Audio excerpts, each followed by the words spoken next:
সুপ্রভাত বন্ধুরা, সবাই কেমন আছো? আশা করি খুব ভালো আছো। আমি তো খুব ভালো আছি। আর যেখান থেকে আমার ভিডিওটা দেখছো সবাই খুব ভালো থেকো, সুস্থ থেকো। তোমরা সুস্থ থাকলেই আমরা সুস্থ থাকবো। তো এখন বাজে সকাল 7টা, আর কর্তামশাই বাড়িতে আছে, একটু বেলা করে দোকানে বেরোবে, তো ভাবলাম একটু চা করি। তো যেহেতু কর্তামশাই চায় চিনি কিছুই খায় না, ডায়াবেটিস, আমি এবার একটু খাই। তো আমি বাতাসাগুলো কি করব, আমার গপুর বাতাসা, তো আমি ওই একটা বাতাসা দিয়ে খাই। তো আজ 3টে দিলাম, কারণ মিষ্টি একদম হয় না। আর এই তাজা চায়ের প্যাকেটটা না ভীষণ ভালো, তো আমরা এই চায়ের প্যাকেটটাই খাই। আর আমরা রজাটা খাই, দুধ চা খুব একটা খাই না, যদি কেউ বাড়িতে আসে তবেই একমাত্র দুধ চা খাই, তাছাড়া আমরা রজাটাই খাই। আর এই প্যাকেটটা আমরা 10 টাকা প্যাকেট, আমাদের 2 স্বামী স্ত্রীরও হয়ে যায়, যেহেতু মেয়েও খুব একটা খায় না। আর এখন দেখো বৃষ্টি ভেজা সকাল, তো আমাদের এই ছাদে না, আমার পাশের বাড়ির ছাদে প্রচুর আনন্দিক পায়রারা আসে, কি জানি কোথা থেকে আসে জানি না বন্ধুরা, কিন্তু প্রচুর পায়রারা আসে। আর আমাদের পাশের ফ্ল্যাটের দাদা ভাই তাদেরকে না খেতে দেয়, জানেন তো বন্ধুরা, কি জানি কোথার থেকে কত পায়রা, চড়াই পাখি, টুনটুনি পাখি এই দাদা ভাইয়ের কাছে খাওয়ার জন্য আসে। তা আজকে কী হয়েছে কি জানি, একটা পায়রা না দেখা যাচ্ছে না, জানেন তো। হয়তো মনে হয় পায়রারাও বুঝতে পেরে গেছে আজকে দাদা ভাই তাদের খাবার দেবে না। তো তোমাদের সাথে গল্প করতে করতে দেখো চাটা আমার হয়েই গেছে, অলমোস্ট কমপ্লিট। এবার চাটা নিয়ে কর্তামশাইকে ডেকে দুজনের বেশ চা খাই, সাথে একটু ব্রিটানিয়া বিস্কুট আর দুটো গল্প করি। তো অলমোস্ট আবার চা এই যে কাপে একদম ঢালা হয়ে গেল।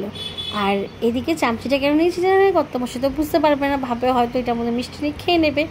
তো এবার কর্তামশাইকে গিয়ে ডাকবো, আর কর্তামশাই না শুয়ে আছে। তো গায়ে কেন কম্বল দিয়ে শুয়ে আছে জানেন, এসি চলছিল, তো এসিটা অফ করে দিলাম। আর ডাকতেও মায়া লাগছে, সারাদিন কাটাকাটি করে বেচারা। তো যাই হোক, কী করবো, ডাকতে হবে। আর বেডটি খেতে হবে, তো সে সাধারণত উনি একটু বেডটিটাই বেশি খেতে ভালোবাসে। তো এদিকে আমি চা খাচ্ছি, আর সাথে না ব্রিটানিয়া বিস্কুট। কার চা দিয়ে ব্রিটানিয়া বিস্কুট ভালো লাগে অবশ্যই কমেন্ট বক্সে জানি, আমার তো ভীষণ পছন্দ। আর 1 কৌটো বিস্কুট সামনে নিয়ে কর্তামশাইয়ের আমি বসলে কর্তামশাই পুরো 1 বিস্কুট চা দিয়ে একদম শেষ করে দেয়। চাই তো বন্ধুরা, চায়ের বেলা শেষ, এবার কর্তামশাই বাজার দিয়ে গেছে। তো কী বাজার দিয়ে গেছে তোমাদের সাথে শেয়ার করি, তোমরাই তোমার ফ্যামিলি, সব তোমার সাথে শেয়ার করতে হবে। এই দেখো কাঁকরোল নিয়ে এসছে, তো কাঁকরোল যেহেতু আমি খেতে খুব পছন্দ করি, তার জন্য উনি কাঁকরোলটা নিয়ে এসেছে, 2টো কাঁকরোল নিয়ে এসেছে, আর একটা পেঁপে। তো আজকে মনে হয় জ্যান্ত মাছের ঝোল হবে। আর এদিকেও যে পেঁয়াজ আছে, যেহেতু আমরা রিফাইন অয়েলটা আমরা খাই, আর সরষের তেলটা নিয়ে এসেছি এটা আলু সিদ্ধটা মাখার জন্য। এখানে আছে সাদা জিরা, রিফাইন অয়েলটাই বেশি আমরা খাই, আর কিছু সেরকম বাজার করিনি। মাছ নিয়ে এসছে, কী মাছ নিয়ে এসছে চলো ওনার সাথে দেখাই। কিছু চিংড়ি মাছ নিয়ে এসেছে, চিংড়ি মাছ মেয়ে খুব পছন্দ করে, তাই মেয়ের জন্য চিংড়ি মাছ নিয়ে এসছে। আমি ভেবেছি কাটোটাটা, কিন্তু না, এটা পুঁইশাক নিয়ে এসছে, আর সাথে আছে কই মাছ। তো কই মাছ দিয়ে পেঁপে আলু দিয়ে হয়তো জ্যান্ত ঝোল হবে। আর দেখো মাছের সাইজগুলো বেশ বড় আছে, তো ভালো, আমি ভাবলাম ভালোই হয়েছে, তাহলে জ্যান্ত মাছের ঝোলটা করি। কেন কালকে অবশ্য মেয়ে আর বাবার দুজনেরই পেটটা খারাপ হয়ে গেছে, তো তার জন্য ভাবলাম চলো তাহলে এইটাই করে দিই, কই মাছটা। তো দেখো এই যে কই মাছগুলো ভাজি বলে, কই মাছ জ্যান্ত মাছ, তো বেশি ভাজতে নেই, তো একটু সর্ষের তেলের মধ্যে হালকা একটুখানি ভেজে নিচ্ছি। বেশি কড়া করে কই মাছ ভাজলে না কই মাছের তিতো হয়ে যায়। আর এই দেখো মশলা পেস্ট করেছি, সাথে ভাত করছি, আর একটুখানি যে ভাতটা আছে ভাতের মধ্যে দিয়ে দেবো। আর কই মাছটা বেশ উল্টো পাল্টে নিচ্ছি, বেশি করে ভাজবো না, হালকাই ভাজবো।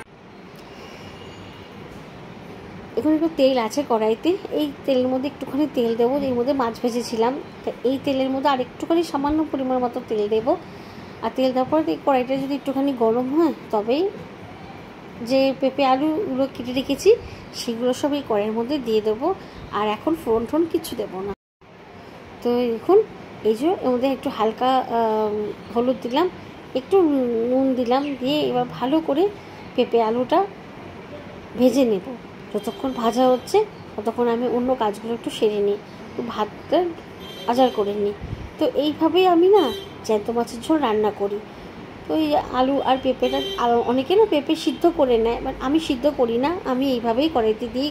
পেঁপে আলুটা ভাজা হয়ে গেছে, ভালোই ভাজা হয়ে গেছে।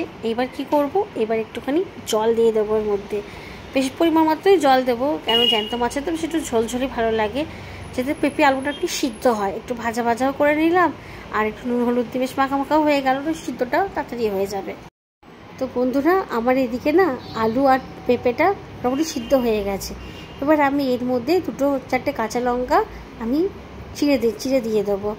অনেকে বাটা দেয়, কিন্তু আমি বাটা দিই না, আমি এটা চিড়েই দেবো, গোটা গোটাই দেবো, কারণ ঝালটা তো খুব একটা পরিমাণে আমার মেয়ে খায় না।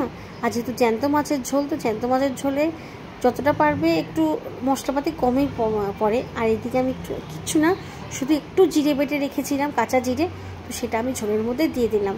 বন্ধুরা এইভাবে একবার রান্না করে দেখবেন, অবশ্যই খুব খুব খুব ভালো হবে, মানে ভীষণ ভালো লাগে খেতে। এই রান্নাটা আমি আমার মায়ের কাছ থেকে শিখেছি, যেহেতু আমাদের বাড়িতে বেশিরভাগই না কাঁচা লঙ্কা রান্নাটা খুব হয়। তো আমাদের কর্তামশাই খুব বলে কাঁচা লঙ্কা রান্না করো, কিন্তু আমি করি না, কারণ মেয়ে আবার সব দিন কাঁচা লঙ্কা রান্না করলে আবার খেতে চাইবে না। তো যাই হোক, একটু বেশি পরিমাণ মাত্রায় জল দিলাম, দিয়ে ঢাকা দিয়ে দিলাম। এবার কড়াইতে একটুখানি তেল দেব,